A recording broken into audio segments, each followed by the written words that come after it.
minutes, Mr. Thank you, Deputy Presiding Officer. Well, first of all, before I get underway in my speech, really, I just want to point out to Stuart McMillan, when he references free prescriptions, that 96% of all the prescriptions in England are free. So it's very likely that the people he was talking about are in receipt of free prescriptions. And that's a very important point of verification and fact check.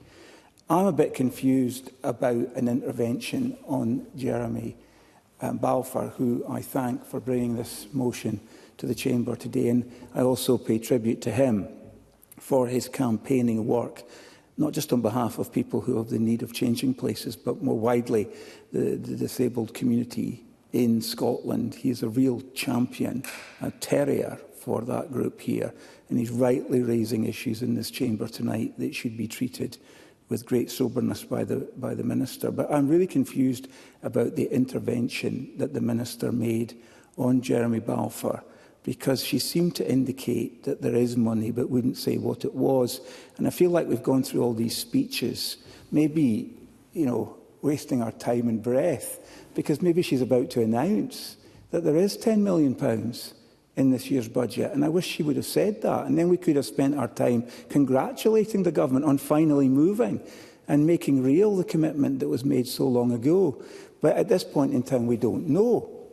We're left in a situation where we wait for her speech. And so I will wrap up pretty rapidly, you'll be pleased to hear, Presiding Officer, because we want to hear what the government actually are going to say. And I wish the Minister would not do what she did in this chamber tonight, again, by kind of almost teasing us.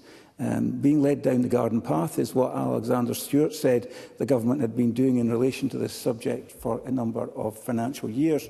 And I wouldn't like to think the Minister was deliberately leading us down the garden path tonight. But Jeremy Balfour said in his speech that talked of his proudest moment as a parliamentarian.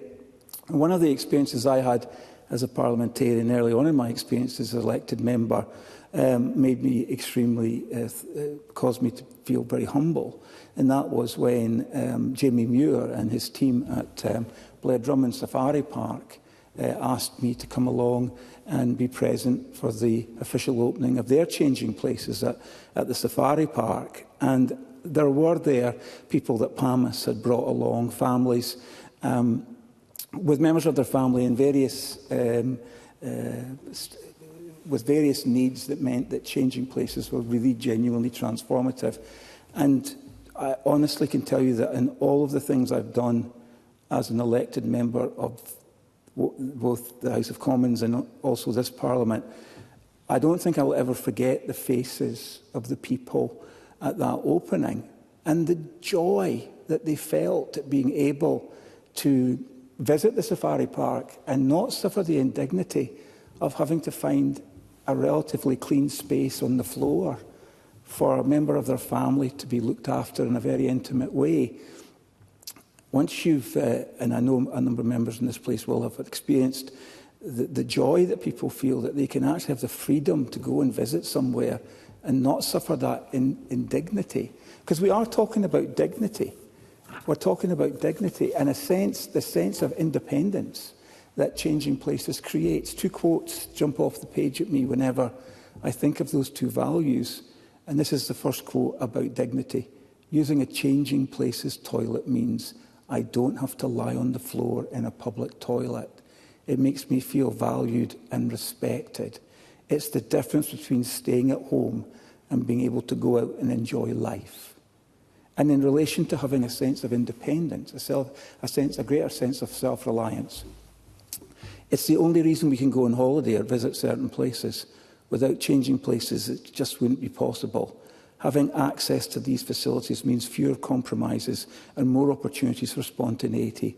When I know there's a changing places toilet nearby, I don't have to plan every outing so carefully. It gives us freedom. So I salute PAMIS, 32 years of successful campaigning. Salute my friend Jeremy Balfour for his campaigning. And now I will sit down and hear the Minister tell us what she should have said when she intervened on Jeremy Balfour earlier, and that there is money in the budget this year for changing places.